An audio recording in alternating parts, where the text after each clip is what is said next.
If the United States decided to bomb the Syrian government. Lavrov noted that he has heard targeting Syrian forces as one of the options being advocated by some policymakers in Washington. He says the Russian military has 2 bases in Syria and air defense systems to protect its assets. Lavrov was referring to the S-300 and S-400 missile systems that have already been deployed to the Arab country. Meanwhile, the Russian Foreign Ministry says Moscow is ready to keep searching for a long-term Syria solution despite differences with the West. It also referred to a draft French resolution on Syria that it vetoed. Moscow says the resolution could protect the terrorists in Aleppo against aerial bombings. Of the war there, and the battles continue unabated. Well, let's take a closer look at how the city is divided in western Aleppo, where government forces are located. It is considered relatively safe. Well, the army faces various rebel and militant groups in the eastern side, where, according to humanitarian organizations, civilians are suffering severe deprivation. Murat Gazdiev went to the front line in Aleppo for us to see which groups are battling for control. Aleppo city center. This is as close as you can get to the other side. Behind this barricade is a stretch of about 100 meters no man's land. Beyond that, you're into the rebel-held part of Aleppo. And if you had any doubts about who holds eastern Aleppo, let my cameraman dissipate those doubts. That is the black flag of Jabhat al-Nusra, Al-Qaeda's brainchild in the Syrian civil war. There was one other black flag, that of ISIS. They aren't known to be in Aleppo, but their sympathizers abound. Those were the only 2 flags that we saw. This killing ground is all that separates the 2 sides, and in the middle, there's a crossing. There are many roads open on our side for civilians to cross, and some people do manage to escape, but rebel snipers shoot at them when they see them. They don't allow civilians to leave. It's a scenario we hear time and again. 4 weeks ago, the Islamists put their side of Aleppo into lockdown, trapping innocent residents with almost relentless gunfire. People who leave the areas under the controls of the terrorists has to do it not legally, because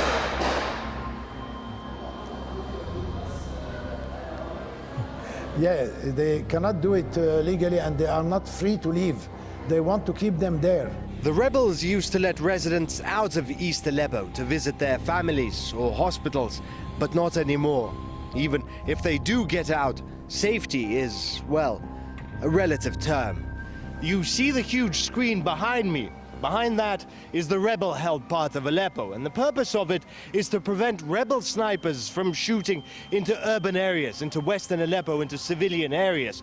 If you look at the houses around us, they're all covered, all the windows, either layered with bricks or covered with sheets to prevent rebel snipers from shooting into people's homes. Don't take my word for it, take their word for it. Getting around for us is very hard, because we have to use alleys, side streets and holes in walls. We can't use the streets. We can't even send kids to school. I'm always scared of shells. They destroyed our house there, but we hid in the basement. There's a warren of tunnel-like streets in Aleppo, much like this one. Not exactly easy to navigate, but to a degree safe and better than the alternative. Look at this street. Do you see anything strange, like the kids and everybody sticking to the right? Nobody goes in the middle of the street because they know there's a rebel sniper on the other end. If this isn't the definition of living in terror, then I don't know what is. No,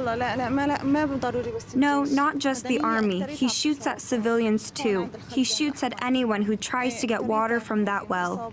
Hundreds of thousands of people in western Aleppo live like this, almost on the front line.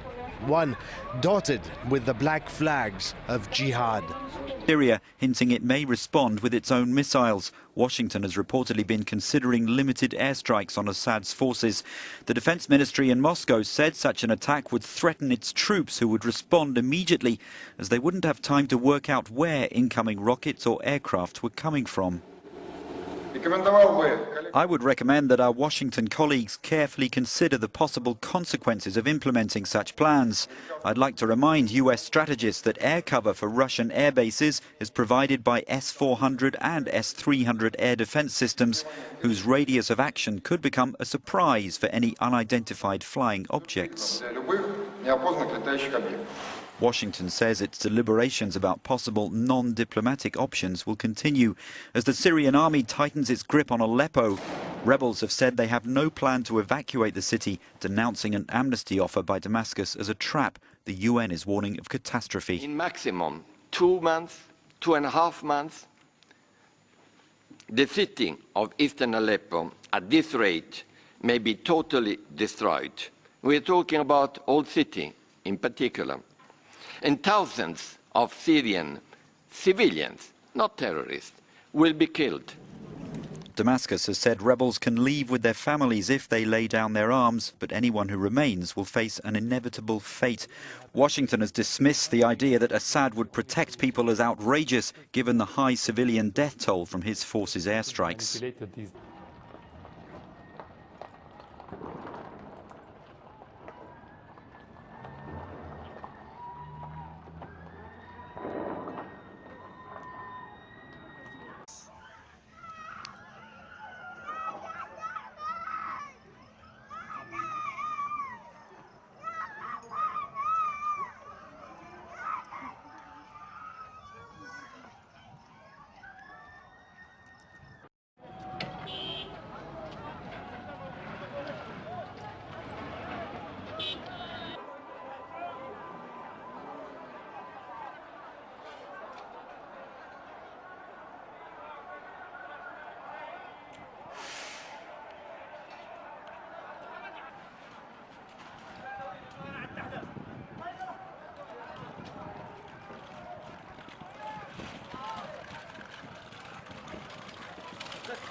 Incursions by Russian fighter bombers. Sukhoi fighters reportedly crossed the Finnish border south of Porvoo. The Finnish defense minister said 2 such incursions in one day was exceptional, especially from fighter jets. The suspected breaches of airspace, it's impossible for me to estimate on the motives. In the media, a temporal link-up's been made with the visit of the United States Deputy Secretary of Defense, Robert Work. All I can say is that there is a temporal linkage, but I have no knowledge of the motives, and this is naturally a matter which the Foreign Ministry will piece together from the Russian side. The Russian Air Force has been probing NATO air defences for months since relations deteriorated over Ukraine and Crimea. And in September, another long-range Tupolev 160 bomber flew down to near Bilbao in Spain, testing the Atlantic's western approaches before flying home. T-160s have also tested Britain's east coast and flown around the top of Scotland in recent months. The US-led coalition could be behind the attack, and that's according to media reports citing officials. Gayane Chichikan asks the US State Department for details. The press office of the Combined Joint Task Force confirmed to us that a coalition strike was carried out on a building in a village near Mosul, where at least 20 pro-government Sunni tribal fighters were reported to have been killed. Their statement said, quote, "We are aware of the reports that Sunni tribal fighters were in the building that was struck, and we are taking those reports seriously. As a result, both the coalition and the ISF, which is the Iraqi security forces, are conducting a joint investigation on this incident." The AFP news agency cited an unnamed senior U.S. defense official who said the strike was probably, quote, "what we unfortunately call a blue-on-green incident," meaning a case of mistaken identity where a coalition force inadvertently struck partners on the ground. I asked the State Department about this. The spokesman said he saw the reports but could not confirm anything. If this was a U.S. strike, it is not clear at the moment how this mistake could happen, given the fact that the U.S. helps coordinate Iraqi forces gearing up for a Mosul offensive. Well, the U.S.-led coalition is carrying out anti-ISIL operations in the area. Just last week, the U.S. sent additional 600 troops to Iraq to help retake the city of Mosul from ISIL, bringing the total number of U.S. troops there to around 5,300. Again, since the State Department could not say anything specific on this strike on Wednesday, I asked a more broad question here. When the U.S. hit the Syrian military on September 17th, officials said they didn't have good intelligence, they didn't know where they were hitting. Would you say in Iraq the U.S. has good intelligence, especially with partners on the ground? I mean, I'm not an intelligence officer, to put it as bluntly as that. I really would point you in the direction of someone who can speak about the level of our intelligence cooperation with Iraq, and certainly I would make the assessment, though, that our cooperation with the government of Iraq militarily is obviously much closer than what we have on the ground in Syria. We make every effort to ensure that it's valid and credible before we would carry out any airstrike. If that airstrike mistakenly targets the wrong individuals or hits civilians, we own that. And we conduct a thorough investigation, and we're as transparent as we possibly can be about it. Generally speaking, when the U.S. is accused of hitting the wrong people, Pentagon investigations usually come to the conclusion that it was unintentional and those involved end up disciplined rather than prosecuted. If confirmed, it would mark just the latest incident of fatal friendly fire by Western forces. Last week, Somalian officials blamed the death of its soldiers on a U.S. attack. Earlier in September, an American airstrike allegedly killed Afghan policemen. Just last month, the Western-led coalition targeted government soldiers in Syria, killing over 60 people. And we spoke to author Colin Cavill about why these mistakes keep seeming to be happening. The United States is the one who is dominating the intelligence gathering, so they are the ones who should know exactly who is on the ground, what forces are being